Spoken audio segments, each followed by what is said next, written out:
헨리 나우엔 박사는 화란에서 출생하여 미국으로 건너가 예일대학교 교수로 하버드대학교 교수로 봉직한 사람입니다. 그는 세계적으로 이름 높은 신학자가 되었고 그가 써낸 20여 권의 책은 모두 세계적인 베스트셀러가 되었습니다. 학생들에게 존경받는 학자였습니다.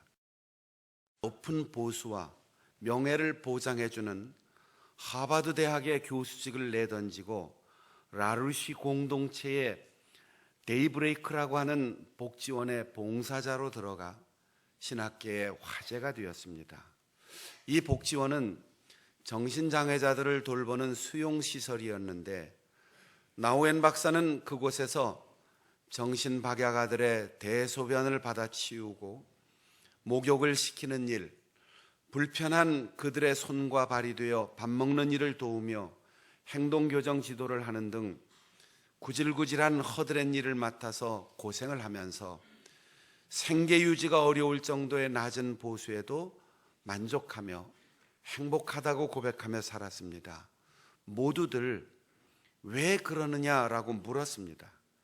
그러나 그는 아무런 답변 없이 긴 나날들을 침묵으로 일관하며 봉사의 삶에 온전히 헌신하였습니다. 침묵을 지키고 있던 그가 예수의 이름으로 라는 책을 펼쳐내고 이어서 아담이라는 책을 써냈을 때 사람들은 그 책을 통하여 그의 대답을 들을 수 있었습니다. 나우엔 박사는 그 책을 통하여 자신의 변화에 대해 이렇게 말했습니다. 나는 그동안 올라가는 길만 추구하였습니다.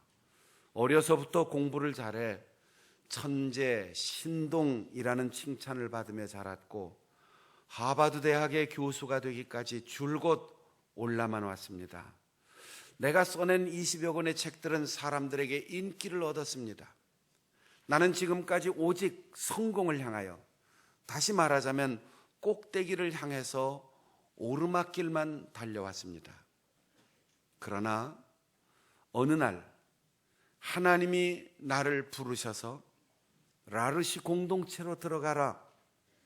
그 부르심에 응답하고 정신박약아인 아담을 그곳에서 만났을 때 이런 사람들의 아픔에 동참하는 내리막길을 통하여 예수님을 바로 알 수 있다는 사실을 깨닫게 되었습니다.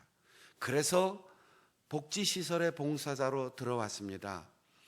지금까지 예수님을 이야기하고 가르쳐온 신학자로서 오르막길에서는 내가 가르쳐온 예수님을 보지 못하였습니다. 그러나 이 세상의 내리막길에서 나는 복음서에서 나타난 진정한 예수님을 만날 수 있었습니다 라고 고백하였습니다. 그는 데이브레이크라는 공동체에서 아담이라고 하는 아이를 만났습니다. 아담은 말도 하지 못했고 다른 사람의 도움이 없이는 움직일 수도 없는 젊은 아이였습니다. 세상의 눈으로 보면 보잘것없는 장애인이었지만 헨리 나우엔은 고백하기를 아담은 나의 스승이며 나의 인도자였다라고 말했습니다. 그는 아담과 함께 있으면서 하나님의 임재를 깊이 경험할 수 있었다 하였습니다. 예수님의 삶에 대하여 그는 읽고 들었지만 그분을 보거나 만질 수 없었는데 아담을 씻기고 먹이고 옆에 있으면서 대학의 캠퍼스보다 어떤 좋은 집보다 참된 안식처를 얻었고 그를 목욕시키고 면도를 해주고 이를 닦아주면서 옷을 입히고 아침 식탁으로 이끌어 숟가락을 쥐어주면서 그를 안마해주고 체조를 시키면서 예수님을 만지는 은혜를 경험했다고 말했습니다. 그는 복음서에 예수께 손을 대는 자는 다 성함을 얻으리라 이렇게 마가복음 6장 56절에 기록되어 있는 것처럼 장애인인 아담에게 손을 대면서 그것이 자기를 회복시켜주고 자기가 온전해지는 것을 경험했고, 그 시설에서 함께 동역하는 사람들이 아담을 도와주면서 그에게 손을 대는 사람들마다 각각 도와주는 사람이 아니라 아담을 통하여 자신의 부족함이 채워지고 온전해지는 은혜와 회복을 경험하였다는 것입니다. 여러분, 받을 때의 기쁨이 물론 굉장하겠지요. 그러나 원하는 사람에게 나의 있는 것을 나눠줄 때의 기쁨은 얻을 때의 기쁨과 비교할 수 없습니다.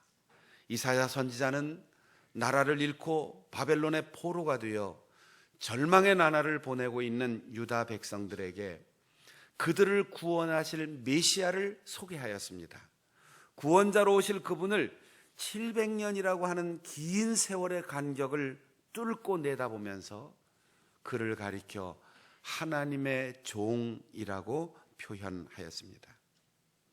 이사야 11장에는 이새의 줄기에서 한 싹이 나며 그 뿌리에서 한 가지가 나서 결실할 것이요, 그의 위에 여호와의 영 곧 지혜의 영, 총명의 영, 모략과 재능의 영이요 지식과 여호와를 경외하는 영이 강림하시리라 라고 예언하였습니다. 선지자의 이 예언이 이새의 줄기, 즉 다윗의 후손으로 오실 메시아를 가리키는 것이므로 42장에서 말하는 여호와의 영으로 충만한 종은 이스라엘과 유다를 구원할 다윗의 후손인 것을 읽는 사람이 알 수 있습니다. 예수께서는 로마의 식민지 백성으로 살아가는 시대에 다윗의 자손 요셉의 약혼자 마리아에게 성령으로 잉태하여 세상에 태어났습니다. 그분은 요한에게 세례를 받을 때 하늘이 열리고 성령이 그분의 머리 위에 비둘기같이 임하였습니다. 귀신 들려 눈이 보이지 않고 말도 못하는 사람을 고쳐주시면서 하나님의 나라가 지금 여기에 임하였다는 증거로 내가 하나님의 성령을 힘입어 귀신을 쫓아내는 것이다 라고 하셨습니다. 하나님의 아들이신 그분, 순결하고 의롭게 살아오신 그분이 성령으로 충만하여 사역하셨다고 하는 복음서의 증거를 읽으면서 하물며 우리가 성령 충만하지 않고 어떻게 하나님을 기쁘시게 할 수 있는 일꾼이 될 수 있다고 생각하십니까? 우리가 지식을 갖는 것, 건강을 관리하는 것, 좋은 사람들과의 관계를 얻는 것, 영향력을 얻고 성공하는 것, 물질을 얻는 것 다 중요하지만 성령이 빠지면 세속에 있는 모든 것이 아무런 의미가 없습니다. 그러나 조금 부족하여도 성령 충만하면 하나님께서는 그를 쓰십니다. 주님께서 제자들에게 말씀하셨습니다. 이 땅에 악한 아버지라도 자기 자식에게는 좋은 것을 주는데 하물며 하늘 아버지께서 구하는 자에게 성령을 주시지 않겠느냐라고 하셨습니다. 사무총회를 끝내고 또 새해를 맞이했습니다. 각각 우리에게 새로운 직분과 그리고 직책과 사역을 교회를 통하여 부여받았습니다. 때로 어떤 분들은 저는 부족해서, 저는 바빠서, 저는 건강이 좀 안 좋아서, 이젠 너무 늦어서 여러 가지 이유와 핑계로 그 직분과 사명을 감당하기를 꺼려하는 분들이 있어요. 아이고, 애들 시집장가 좀 보내놓고 대학 끝나고 취직되면 환갑 좀 지나서 아이들 군대 갔다 오면 우리에게 핑계는 끊임없어요. 그때 우리는 질문해야 돼요. 내가 성령 충만한 사람인가? 성령께서는 우리를 강권하셔서 가만히 있지 못하게 해요. 우리가 아무것도 맞지 않고 주일날 예배만 쫙 참석해서 의자만 살짝 데워놓고 집으로 가고, 사람들 틈에 덩치 큰 사람들 뒤에 숨어서 은폐, 언폐하고 적절하게 교회를 다니는 교인에 머물 수 있지만 진정한 기쁨과 하나님과의 교제는 사역을 할 때입니다. 부활 후 승천하시면서 제자들에게 아버지께서 약속하신 성령을 보낼 것이니 예루살렘을 떠나지 말고 기다리라. 너희는 몇 날이 못 되어 성령으로 세례를 받을 것이다 라고 하셨습니다. 제자들은 약속하신 것을 믿고 기다리던 끝에 오순절 날이 이르렀을 때에 마침내 성령으로 충만함을 입고 담대히 예수 그리스도를 주라 선포하며 예루살렘과 온 유대와 사마리아와 땅끝까지 이르러 주님의 증인으로 헌신하였습니다. 우리에게 부족한 것은 건강이 아닙니다. 우리가 가지지 못한 것은 물질이 아닙니다. 우리가 잘못 알고 있는 것은 왜곡된 지식이 아닙니다. 성령 충만함이 소멸되면, 성령으로 충만함을 받지 못하면 우리에게는 수많은 장애가 있고 핑계가 있고 유혹이 있는 것입니다. 새해에 우리 모든 성도들이 예배함으로 말씀과 성령으로 충만하여서 예수님처럼 하나님의 영으로 충만한 하나님의 종들로 쓰임받을 수 있기를 바랍니다. 찬양대도, 교회학교 교사도, 구역의 임원들도, 각 기관의 임원들도, 그리고 우리가 장로님, 권사님, 집사님 어떤 이름으로 부름을 받는다 할지라도 성령 충만한 사역자들이 될 수 있기를 바랍니다. 유다 백성을 포로로 잡아간 바벨론의 느부갓네살은 요란한 나팔 소리를 울리고 권력자의 공약을 외치며 점령해 들어왔을 것입니다. 칼과 창의 힘을 과시하면서 군대의 행진으로 사람들을 두렵게 하며 정복자로 들어왔을 것입니다. 후일 바벨론을 무너뜨린 페르시아의 고레스나 세계 제국을 이룬 마케도니아의 알렉산더, 로마의 가이사 아우구스투스 등 모든 지배자들은 요란한 소리와 함께 정복해 들어왔습니다. 그러나 하나님께서 보내시는 종은 외치지 아니하며 소리를 높이지 아니하며 그 목소리를 거리로 들리게 하지 아니한다라고 했습니다. 여러분, 행복한 가정은 집안에서 나는 소리가 아파트 베란다를 넘어서 주차장까지 들리지 않는 법입니다. 평화로운 교회는 교회의 부끄러운 소문이 동네로 떠돌지 않는 겁니다. 정말 평화와 복지가 이루어진 나라는 그 나라 국민들이 남의 나라에 가서 자기 나라를 비하하지 않는 법입니다. 정복자가 아닌 구원자로 오신 예수님은 조용조용하게 말씀하신다고 했어요. 소리를 점점 높이지 않는다고 했습니다. 그 목소리가 길거리까지 들리지 않는다고 하였습니다. 여러분의 목소리의 크기는 어떻습니까? 기도할 때, 예배할 때, 찬양할 때 주님 앞에 목소리를 높이는 건 좋지만 사람들과 만나 대화할 때, 의논할 때, 회의할 때, 상담할 때, 전도할 때 목소리를 높일 필요가 없습니다. 교회에서 목소리를 높이는 사람, 가정에서 목소리를 높이는 사람, 좋은 가정의 구성원이 되지 못하고 교회의 좋은 직분자가 되지 못합니다. 하나님께서 보내시는 종은 조용하게 사랑으로 정복해 오신다고 예언하였습니다.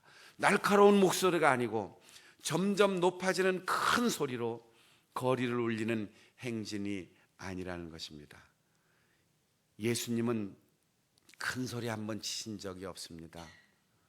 무기력한 것처럼 조용히 십자가에서 피 흘리며 죽으셨습니다. 제자들은 누구와 칼 한번 휘두르고 창을 던지며 싸우지 않았습니다. 그러나 복음을 전하는 그들의 삶을 통하여 사랑으로 바벨론이 망하고 로마 제국이 망하고 세계의 수많은 대제국들이 역사의 뒤안길로 사라진 그 후에도 2000년 동안 변함없이 사랑의 나라를 이 땅에 세워가고 있습니다.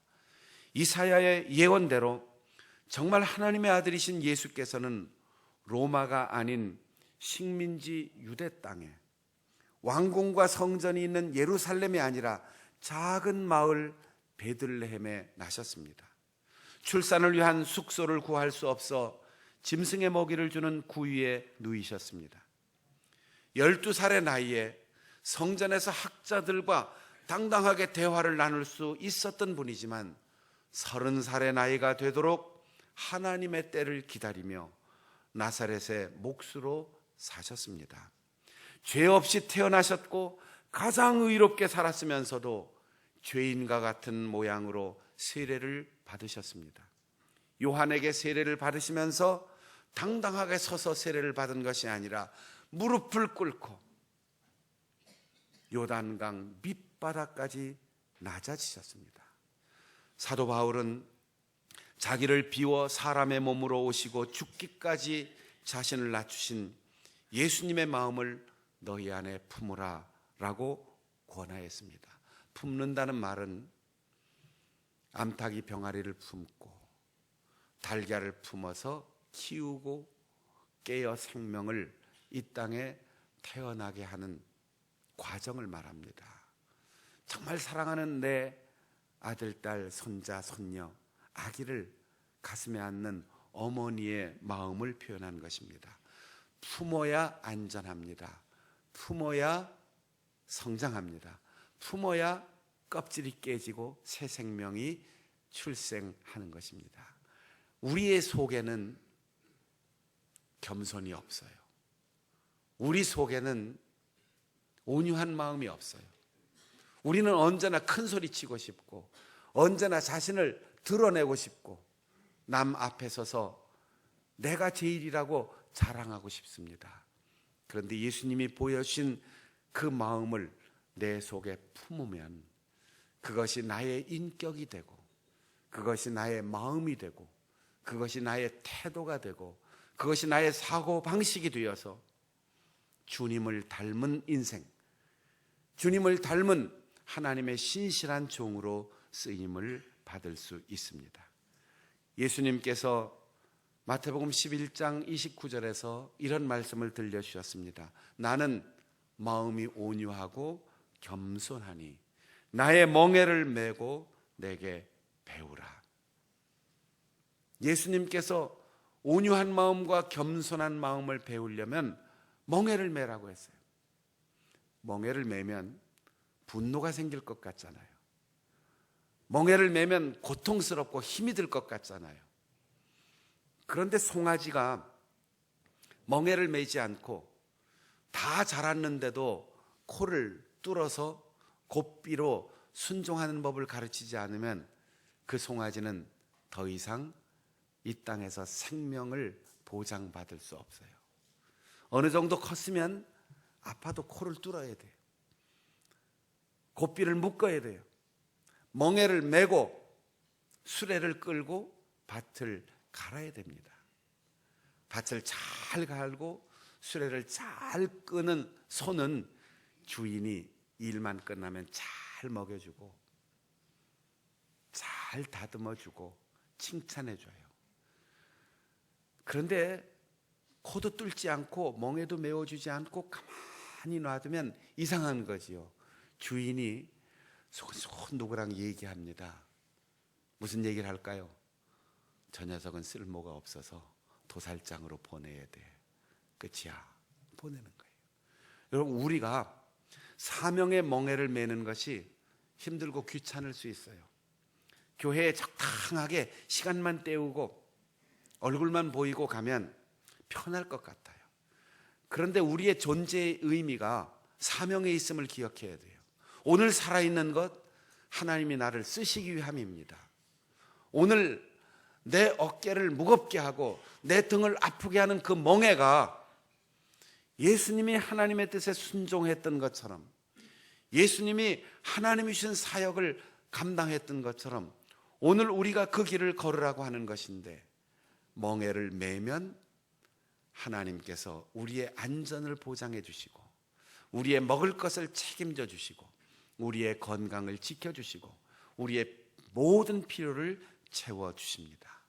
멍에를 메고 겸손하게 낮아지는 사명자들이 될 수 있기를 바랍니다.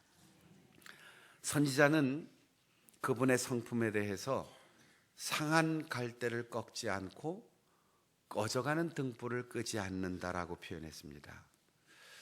이스라엘은 솔로몬이 죽은 후 그의 아들 르호보암을 인정하지 않는 여로보암이 남쪽 유다 지파를 중심으로 통일 왕국을 이어왔던 다윗 왕조를 배신하고 북쪽 지파들을 결속하여 에브라임 산지의 세겜을 중심으로 북왕국 이스라엘을 분리시키고 자신이 임금이 되었습니다. 그래서 북왕국 이스라엘, 남왕국 유다 두 나라로 나라가 갈라졌어요. 그리고는 백성들이 제사를 드리기 위하여 예루살렘으로 가는 것을 막기 위해 금송아지 둘을 만들어 베델과 단에 두어 백성들로 하여금 예루살렘으로 갈 필요 없이 이것이 우리 조상들을 애굽에서 이곳으로 인도한 하나님이다 라고 우상을 섬기게 하였습니다. 실로에 있던 선지자 아히야는 우상 숭배를 버리지 않는 여로보암을 향하여 하나님의 징계를 선포하였습니다. 여호와께서 당장에 내 아들의 생명과 함께 네 집을 끊어버리리라. 또한 이스라엘을 쳐서 물에 흔들리는 갈대같이 되게 하시고 조상들에게 주신 좋은 땅에서 뽑아 강 너머로 흩어버릴 것이다 라고 말입니다. 이처럼 갈대는 약한 것, 쉽게 진흙탕에서 뽑아서 버릴 수 있는 그런 것을 상징하는 표현입니다. 강대국은 약소국가를 업신여깁니다. 힘이 있는 자는 힘이 없는 자를 업신여깁니다. 세상은 강한 자가 약한 자를 지배하고 약한 자는 무시를 당하고 살아야 합니다. 그런데 하나님이 보내신 구세주는 약한 자도 버리지 않고 상한 갈대도 꺾지 않고 꺼져가는 심지도 뽑아버리지 않는다는 거예요. 얼마 전에 군부대를 방문하고 사단장님과 얘기할 수 있는 시간이 있었는데 오래전 이런 얘기를 저에게 들려주셨어요. 북한이 계속 경제적으로 어렵고 자연재해가 계속되고 홍수가 크게 나서 여러 해 전 우리나라에서 엄청난 양의 곡식을 지원한 적이 있습니다. 전방에서는 항상 상대방 진영의 그 움직임을 면밀하게 관찰하고 때로는 촬영도 하는데 한 번은 최전방 초소에 우리가 보낸 그 곡식이 쌀이든 자루를 이렇게 쥐고 초소로 들어가는 북한 병사들이 보이더라는 거죠. 잘 관찰했는데 그 자루에 대한민국 이렇게 딱 찍혀 있는데 그걸 가리거나 지우지도 않고 그거를 우리 쪽 보이게 이렇게 보이면서 드나들더라는 거죠. 그래서 이쪽에서 참 의아하다. 저 녀석들은 자존심도 없냐. 지우고 가지고 가든지 자루를 바꾸든지 아니면 우리 쪽 안 보이게 좀 감춰가지고 가든지 저렇게 원조받은 걸 뭘 자랑스럽게 최전방까지 들고 왔다 갔다 하느냐. 참 이상하다고 생각했대요. 근데 나중에 탈북자를 만날 길이 있어서 군 출신 탈북자에게 물어봤대요. 그럼 뭘 그렇게 자랑스럽다고 남조선에서 보낸 쌀자루를 그렇게 들고 다니냐 그랬더니 그 쌀 전방에 보고 볼 때 상부에서 전통이 왔는데 남조선에서 우리 북조선을 두려워해서 조공을 바친 거라고. 그래서 우리가 받아온 거니까 나눠 먹자 이러고 내려보냈다는 거죠. 그래서 당당한 이유를 알았다는 거예요. 조공을 받는 나라는 조공하는 나라를 업신여긴다니까요. 세상에서는 돈의 힘이든 지식의 힘이든 권력의 힘이든 힘을 가진 사람이 힘 없는 사람을 우습게 여깁니다.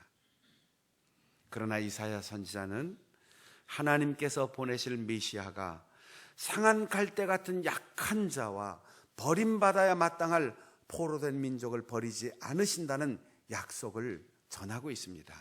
기름이 떨어져서 불을 밝힐 수 없는 등잔에 심지를 뽑아버리지 않고 기름을 더 부어 밝게 빛을 비추도록 도두어 주신다 하였습니다.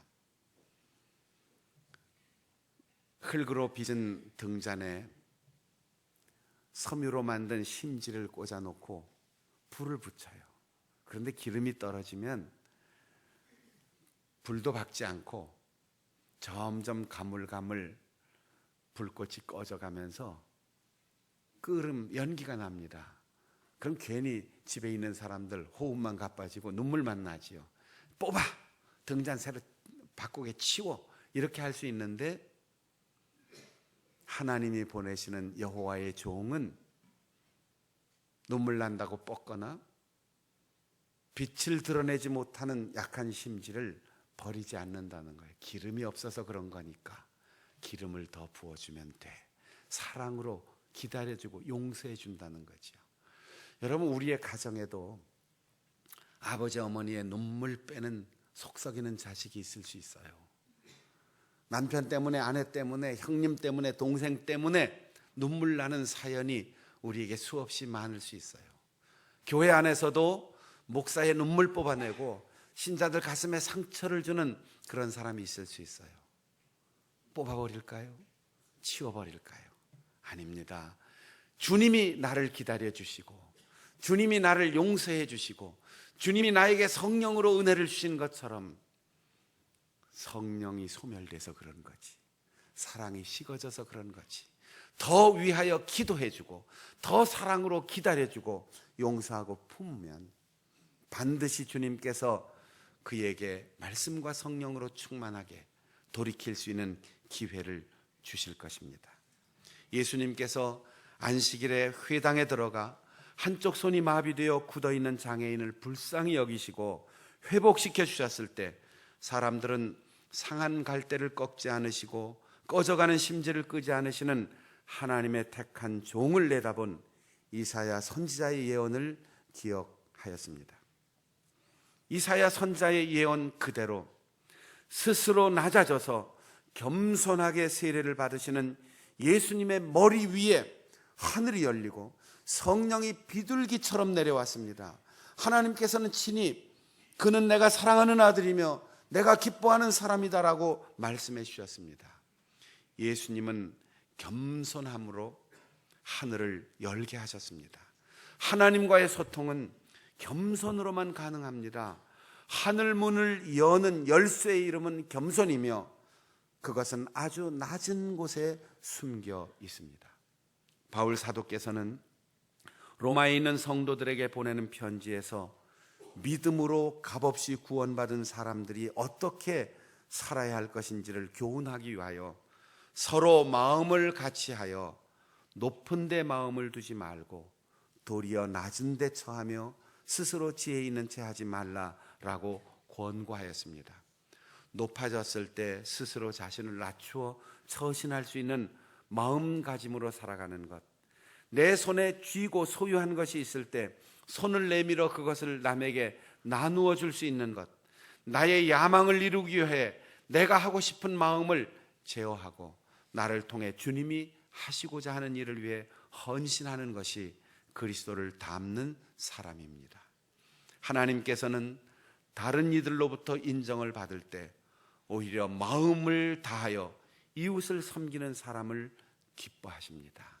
새해 새로운 출발에 앞서 성령으로 충만하기를 축복합니다. 겸손한 마음으로 멍에를 메고 주님의 마음을 배워서 상한 갈대도 꺾지 않고 꺼져가는 심지도 뽑아버리지 않는 주님의 마음으로 사역하여 오늘 우리에게 희망이 넘치고 기쁨과 감사가 넘치는 은혜의 삶으로 한 해 동안 보낼 수 있기를 사랑의 마음으로